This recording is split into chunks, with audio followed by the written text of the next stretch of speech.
शिवानी जी ने पलटकर वेद को देखा और बुरी तरह चौंकी। ये वेद की पत्नी? ये सवाल उनके दिमाग में गूंज गया और कोई उनसे भी ज्यादा चौंका था, वो थी बहार। उसे समझ नहीं आया कि वो ऐसा क्यों बोल रहा है। और ये औरत कौन है? क्या कह रहे हो वेदांत तुम? ये तुम्हारी पत्नी और तुम्हारी शादी? शिवानी जी वेद से मुखातिब होते हुए बोली। उनके लफ्जों में हल्का गुस्सा झलक आया था। पहली बात तो ये कि मैं वेदांत नहीं वेद हूँ।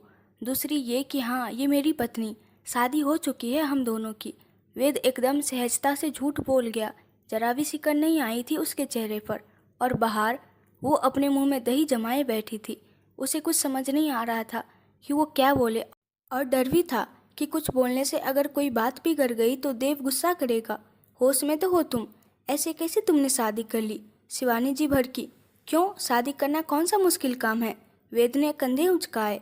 तुमने मुझसे पूछना तो दूर, मुझे बताना भी जरूरी नहीं समझा इस बारे में। शिवानी जी फिर बोली। आपने मुझसे पूछा था जब आपने मिस्टर भानु कश्यप से शादी की थी। वेद भी गरजा। वेदांत, माँ हूँ मैं तुम्हारी, इस तरह से बात करोगे मुझसे? सॉरी बट आप मेरे लिए सिर्फ मिसेस कश्यप है, और मैं ये बात आपको कई बार कह चुका हूँ। वेद ने गुस्से से उन्हें देखा। बहार अभी भी चुपचाप सोफे के पास खड़ी थी। उसको इतना तो समझ आ गया था कि ये औरत उसकी माँ है, लेकिन माँ से नाराजगी का कारण वो नहीं जानती थी। शिवानी जी बोली, ये उम्मीद नहीं थी तुमसे मुझे। तो आपने कौन सी मेरी उम्मीद के मुताबिक कुछ किया? आपने भी वो किया था जिसकी मुझे उम्मीद नहीं थी। कहते हुए वेद आगे बढ़ गया। फिर थोड़ा रुककर बोला, आप डिनर के लिए आई थी मिसेस कश्यप? थोड़ा रुकिए, मेरी वाइफ से बातें कीजिए। मैं अभी बना देता हूँ डिनर, और मैं खाना अच्छा बनाता हूँ, ये तो आप जानती ही है। वेद ने अपना कोट उतारकर सोफे पर रख दिया। खाना खाने लायक कोई वजह छोड़ी है तुमने? शिवानी जी के मन में नाराजगी घिर आई। Don't be sad Mrs Kashyap, बैठिए ना, आज साथ ही खाना खाएंगे। वो इस बार झूठा प्यार दिखाकर बोला, रहने दो वेदांत, माँ कहते नहीं थे, लेकिन आज महसूस हो गया कि सच में तुम इस रिश्ते से आज़ाद हो चुके हो। शिवानी जी भावुक होते हुए वहाँ से चली गई। वेद ने चैन की सांस ली और बहार की तरफ मुड़ा तो बहार ने एकाएक उसे गले से लगा लिया। वेद एकदम से चौंका। आखिर उसे ये प्रतिक्रिया क्यों मिली? मैंने कहा था न तुम देव हो, अपना लिया मुझे। लेकिन अभी इस हद तक नहीं अपनाना था कि अपनी माँ को ही नाराज कर दो। बहार उसके गले लगे हुए ही बोली। वही वेदांत को वापस मौका मिल चुका था बहार पर गुस्सा करने का। उसने बहार को जोर का धक्का देकर अपने आप से दूर किया, जिससे बहार संभल नहीं पाई और पीछे रखे सोफे पर गिर पड़ी। अब तुम क्या चाहती हो पागल लड़की? और कितनी बार कहूँ कि मैं देव नहीं हूँ, एक बार में समझ क्यों नहीं आती तुम्हें? वो बड़ी जोर से चिल्लाया। लेकिन देव, वो डरी सहमी आवाज में बोलने को हुई। Hey, shut up, just shut up. तुम्हें यहाँ रहना है तो मेरे सामने मत आओ। जाओ अपने कमरे में, जाओ यहाँ से। वो उसका हाथ पकड़कर उसे उस कमरे की ओर धकेलता हुआ बोला। फिर वो क्या था जो अभी तुमने उनके सामने कहा? बहार उसके गुस्से को देखते हुए भी बोल पड़ी। देखो, मैं हाथ उठा दूंगा तुम पर, इससे पहले कि मैं ऐसा कुछ करूं और खुद ही की नज़रों में गिर जाऊं। चली जाओ यहाँ से। वो अपना सिर पकड़कर सोफे पर बैठ गया। तो उठा दो, हाथ भी उठा दो, एक बार पहले भी तो उठा चुके हो ना हाथ मुझ पर। बाहर उनकी मुलाकात का पहला दिन याद करके बोली, जब उसने वेद को गले लगाया था और वेद ने गुस्से में आकर कबीर और माधव के सामने उसे तमाचा जड़ दिया था। तुम यूं नहीं मानोगी ना? वेद गुस्से से उठा और उसका हाथ पकड़कर कमरे तक ले गया, फिर उसे कमरे में धकेलकर बाहर से दरवाजा लगा दिया। ये क्या बदतमीजी है, दरवाजा खोलो। बाहर ने दरवाजा पीटा। ये बदतमीजी नहीं है, तुम्हारे साथ यही बर्ताव होना चाहिए। दिमाग खराब करके रख दिया है इन 8 दिनों में तुमने मेरा। पड़ी रहो अब अंदर। वेद तिलमिलाता हुआ बोला और ऊपर कमरे में चला गया ताकि बाहर की आवाज़ उस तक ना आए। बाहर वही दरवाजे पर हाथ आजमाती रह गई। फिर जब थक गई तो भूख का ख्याल आया। आज इस झगड़े के चक्कर में रात का खाना भी रह गया। उसे सिर्फ खाने वाली बात पर अफसोस आया। ऊपर अपने कमरे की बालकनी में खड़ा वेद अभी हुए वाक़ये का सोच रहा था। अच्छा है, अब वो कुछ दिन ही सही लेकिन यहाँ नहीं आएंगी। ये लड़की कुछ तो काम आई। मिसेस कश्यप को भी आज वो महसूस हुआ होगा जो मैं महसूस करता हूँ। फिर बालकनी की रेलिंग से पीठ टिकाकर खड़ा हो गया। अभी तो कमरे में बंद कर आया हूँ, सुबह फिर सवालों से मूड खराब कर देगी कि उसे पत्नी क्यों कहा। इससे थोड़ा और रूड होना पड़ेगा। अगर थोड़ी भी जेंटलनेस दिखाई तो ये मेरे सर पर भी सवार हो सकती है। उसने आसमान की तरफ देखा। भगवान, ये दैविक जहाँ कहीं भी है उसे जल्दी भेजो और कहो कि अपनी अमानत यहाँ से ले जाए। उसकी अमानत मुझे कुछ ज़्यादा महंगी पड़ रही है। वो आकर बेड पर लेट गया। उसे आज भूख नहीं थी तो उसे बाहर के खाने का भी ख्याल नहीं रहा। जल्दी ही उसे नींद आ गई। उधर बाहर से जब भूख बर्दाश्त नहीं हुई तो वो सोने की कोशिश करने लगी, लेकिन उसे नींद भी नहीं आ रही थी। वो उठकर इधर उधर टहलने लगी। उसने हल्के से वापस दरवाज़ा खटखटाया। क्या तुम बाहर हो? वो धीरे से बोली। अगर हो तो मुझे तो कुछ खाने को दे दो। तुम्हें नहीं खाना है तो मत खाओ। वो दरवाजे के पास खड़ी होकर बोल रही थी, लेकिन कोई वहाँ होता तो सुनता। वो बेड पर जाकर लेट गई और देर रात तक लेटी ही रही, फिर थक कर सो ही गई। अगली सुबह वेद उठा और फ्रेश होकर नीचे हॉल में आ गया। उसका सिर दर्द कर रहा था। वो अपना सिर पकड़े खड़ा था। तभी उसकी नज़र बंद दरवाजे पर गई। उसने जाकर दरवाज़ा खोल दिया। बाहर सामने बेड पर ही बैठी थी। दरवाज़ा खुलते ही वो उठ खड़ी हुई। वेद ने उसे देखकर वापस अपने कदम हॉल की तरफ मोड़ लिए। बाहर उसके पीछे आ गई। कितने बुरे हो तुम, मुझे कैदी की तरह बंद कर दिया। उसने शिकायत की। मेरे अच्छे होने का स्टेटमेंट मैंने कभी नहीं दिया। ऑफ कोर्स मैं बुरा हूँ। उसने बाहर पर ज़्यादा ध्यान नहीं दिया। तो ऐसे कोई करता है क्या? वेद चलते चलते रुका और उसकी तरफ पलटा और उसको उंगली दिखाई। बाहर एकदम से लड़खड़ा गई। उसके चेहरे पर एकदम से डर के भाव आ गए और सांस रोके उसके बोलने के इंतजार में खड़ी रह गई। इतना बोलोगी तो यही होगा तुम्हारे साथ। और आखिरी बार कह रहा हूँ, मुझे देव कहकर बुलाने की गलती तो अब भूल कर भी मत करना। वो उसको हल्की आवाज़ में धमकाता हुआ बोला। तो बाहर ने धीमे से गर्दन हिलाकर हामी भर दी। वेद मुड़कर वापस आगे बढ़ गया तो बाहर बोली, कोई बात नहीं, तुमने नाम बदल लिया तो मैं तुम्हें वेद कह लूँगी। क्या ही फ़र्क है देव और वेद में? सिर्फ वर्णों का। वर्ण बदलने से इंसान थोड़ी बदल जाता है। इंसान तो वही हो। वो लगातार बोल ही रही थी तो वेद ने उसके मुंह पर हाथ रख दिया। तुम चुप रहोगी या बाहर का रास्ता नापोगी? वो मुंह पर हाथ रखे होने के कारण ढंग से बोल नहीं पाई। बोलो। वेद ने उसके मुंह पर से हाथ हटा लिया। हाँ, मैं चुप ही रह लूँगी, लेकिन मुझे बाहर मत निकालो। यही सही रहेगा तुम्हारे लिए। वेद आकर सोफे पर बैठ गया और वापस बाहर से बोला, किचन में जाओ, मेरे लिए एक ग्रीन टी बनाकर लेकर आओ। क्या? बाहर को समझ नहीं आया। उसने अजीब तरीके से वेद को देखा। क्या क्या? हाँ, कोई एहसान नहीं करोगी? जो यूँ देख रही हो, मेरे घर में रहोगी तो कुछ तो करना पड़ेगा ना। वो मेज़ पर पड़ा पेपर उठाता हुआ बोला और पढ़ने लगा। बाहर किसी उलझन में किचन की तरफ चल दी। वेद ने उसे किचन में जाते ही पेपर हटाया और उस तरफ नज़र डाली। तभी वो वापस बाहर आ गई तो वेद ने वापस चेहरे के आगे पेपर कर लिया। ये ग्रीन टी होती क्या है? वो अपना सिर खुजाते हुए बोली। वेद पेपर हटाकर उसे देखने लगा। अब तुम ग्रीन टी भी नहीं जानती? अगर जानती होती तो बनाकर ही किचन से निकलती। हमारे घर में ऐसा कभी कुछ नहीं सुना मैंने। अच्छा, तुम्हें पुरानी बातें याद है? वेद ने कुछ सोचते हुए पूछा। हाँ, याद है ना, मेरे पिता सुरजीत सिंह। वो बोलती कि वेद ने टोक दिया, तुम्हारी कहानी बाद में इत्मीनान से सुनेंगे, अभी सिर में ऑलरेडी दर्द है। तुम चाय तो बना सकती हो ना? वेद ने अपनी उंगलियों से सिर दबाते हुए सवाल किया। चाय? ये पहले ही बोल देते, तुम बस 5 मिनट रुको। कहते हुए वो अपनी शर्ट की बाजू चढ़ाते हुए किचन में घुस गई। पीछे वेद बड़बड़ाया, मेरी शर्ट का सत्यानाश करेगी ये, और गई तो ऐसे है जैसे कोई जंग जीत कर लौटेगी। फिर कुछ सोचकर खुद से बोला, इससे पिछली बातें पूछनी चाहिए मुझे, आखिर कुछ तो पता चलेगा। लेकिन देव का नाम लेते ही ये वापस वही बोलेगी कि तुम हो देव। वो सोच ही रहा था कि उसे कुछ सूझा। ये तरीका सही रहेगा। लेकिन 2-3 दिन रुकता हुआ भी वो चाय का इंतज़ार करने लगा। कुछ देर बाद बाहर चाय ले आई। लो पकड़ो, गर्म है कप, वो जल्दीबाजी में बोली। तो वेद ने जल्दी से उसके हाथ से कप ले लिया, क्योंकि वेद को उसका कोई भरोसा नहीं था। वो गिरा भी सकती थी। वेद ने अपना सिप लिया। चाय अच्छी थी, शायद इत्तेफाक से, या शायद उसे अच्छी बनानी आती हो। कैसी बनी है? बाहर उसके चेहरे को देखते हुए बोली। तुम्हें मुँह ही नहीं, हाथ भी सही चलाना आता है। वेद ने तारीफ में भी तंज कसा था। सच में शुक्रिया। वो व्यंग में भी खुश हो गई थी। अजीब लड़की है सच में, वो अंदर ही अंदर बोला। बाहर कुछ याद आते ही बोली, वैसे अब तो बता दो, रात को तुमने मुझे अपनी वाइफ क्यों बताया था?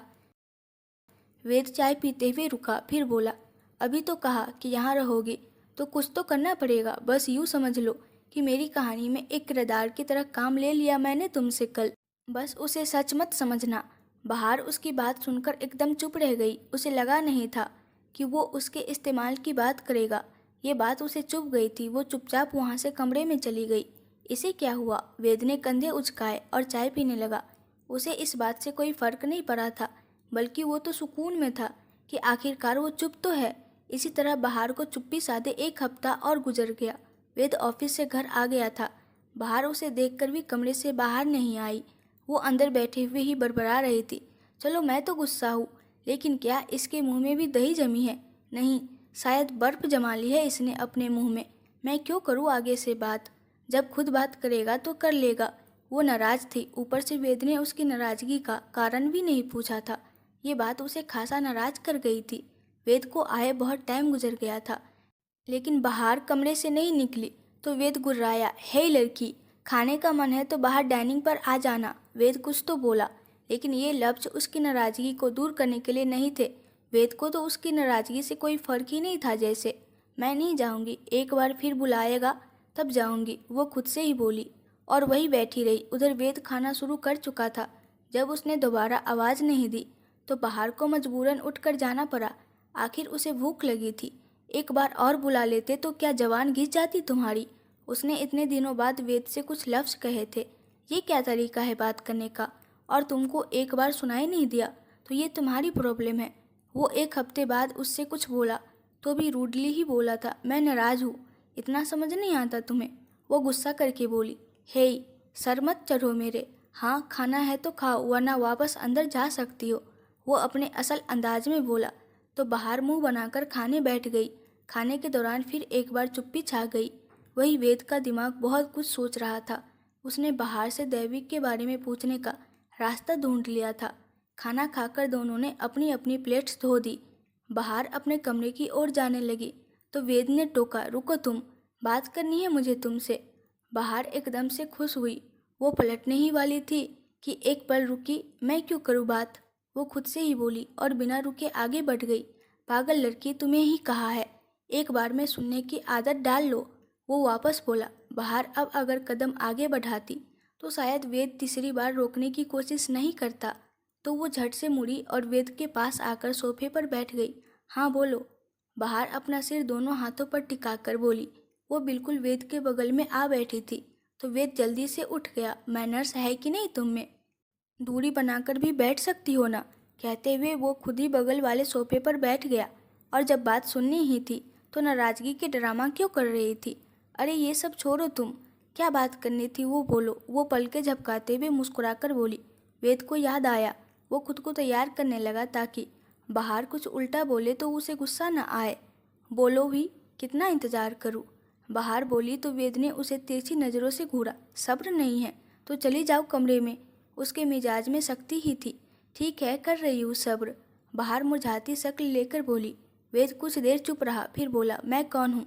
बाहर झटपट बोलने को हुई। तुम देव नहीं, नहीं नहीं, तुम वेद हो। वेद? वेद उसकी बात सुनकर बोला, चलो ये मान लो कि मैं कोई अजनबी हूँ और तुम्हें अपनी और दैविक के बारे में सब कुछ बताना है। पहली मुलाकात, सारे जज्बात, कहाँ अलग हुए थे, कैसे बिछड़े, सब कुछ विस्तार से बताना हो तो कैसे बताओगी? अब की बार उसने सही लफ्ज़ों का चयन किया। सब कुछ विस्तार में? बाहर पिछली बातों में खोती हुई बोली। दिमाग पर जोर दो और याद करने की कोशिश करो, फिर बताओ मुझे। बाहर उसकी बातों से अपने अतीत में खोती हुई महसूस हुई और उसके लफ्ज़ों ने बोलना शुरू किया। देव, दैविक, जिसे अपना नाम दैविक सुनना बिल्कुल पसंद नहीं था, एक हल्की हवा के झोंके की तरह मेरी जिंदगी में आया था। मेरे पिता सुरजीत सिंह, दोनों भाई दर्शन और शौर्य सिंह का आसपास के इलाके में काफ़ी नाम था। हर बात पर सिर्फ मान मर्यादा रहती थी उनकी जबान पर। देव हमारे ही यहाँ खाना बनाने का काम करता था। उसे शुरू से ही शौक था खाना बनाने का, और तुम अब तक भी खुद ही खाना बनाते हो, बस मानते नहीं कि देव हो। देव, जो कोई उसे पहली बार देखे बस उसकी मुस्कुराहट में खोकर रह जाए, ऐसी निश्चल मुस्कुराहट थी उसकी। उसकी वो मुस्कुराहट ही मेरे लिए आकर्षण का केंद्र रही। जल्द ही उसकी और मेरी बातें होने लगी। जितनी देर वो घर में रहता मैं उसके साथ ही रहती। वो मुझे कुछ अपने बारे में बताता, मैं कुछ अपना हाल सुनाती। इन बातों में 2 साल बीत गए। हमारी दोस्ती गहरा गई। मेरे पिता और दोनों भाई मुझे उससे बात करने से मना करने लगे, और वजह बस इतनी कि वो निम्न जाति से था। लेकिन मेरे लिए दैविक जरूरी हो गया था। उससे बात किए बिना तो जैसे मुझे चैन ही नहीं पड़ता। वो कई बार मेरे हाथों को थाम कर कहता था कि जब पैसे जमा होंगे तब अपनी सबसे प्यारी दोस्त के लिए सोने की चूड़ियाँ लाएगा। और इसी क्रम में मेरे बड़े भाई दर्शन ने उसे मेरा हाथ थामे देख लिया। उसी वक्त उन्होंने दैविक से मारपीट भी की और मैं बस समझाती रह गई कि हम बस अच्छे दोस्त हैं। सच में हमारे बीच प्यार जैसा कभी कुछ था ही नहीं, बस उसकी दोस्ती जिद थी मेरी, जिसे मैं खोना नहीं चाहती थी। दैविक को नौकरी से निकाल दिया गया। फिर कुछ दिनों बाद वो मेरे कमरे की खिड़की पर मुझसे छुपकर मिलने आने लगा। उसका भी कहाँ मन लगता था मेरे बगैर। मुझे पता नहीं था कि इस बात की भनक मेरे पिता को लग चुकी थी।